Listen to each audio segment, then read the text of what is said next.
Millennials just can't catch a break. They're called entitled, informal, they expect praise all the time. Call me a cranky old person, but in all my years as a manager of these youngsters, I've actually confirmed many of these cliches. But I've also seen a lot of promise. Millennials bring great ideas, they have a ton of energy, and let's face it, they've taught me a lot about Twitter, Tinder, Snapchat, and more. Now, if they would only take a couple words of advice, they'd really be the full package. So here are my 5 words of advice I wish millennials would adhere to.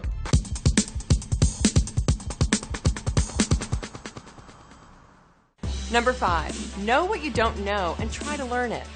We know you're smart and we know you're inventive, but believe it or not, you don't know everything. Read everything you come across, interview your more seasoned colleagues, and even use your favorite online tool, Google. No matter what you may think, you're not an expert yet. You will be, though. Next thing you should learn is how to check your voicemail.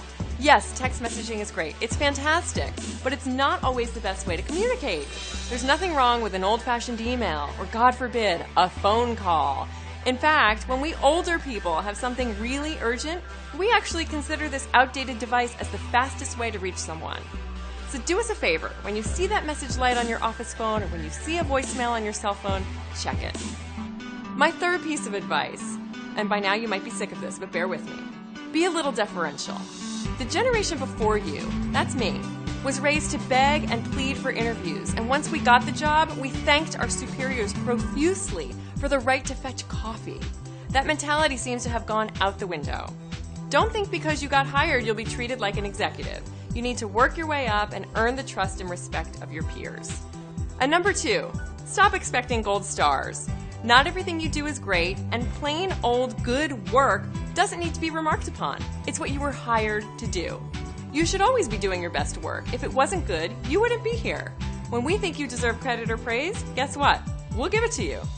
And finally, pay attention to the first 4 things and then get some rest. We're relying on your generation to do more than ever across the economy. You're leading in places like Silicon Valley, and we really need you to be working hard and on your game. You have so much to offer, now just get to it. That's all for this week's 5 things. For more, go to fortune.com.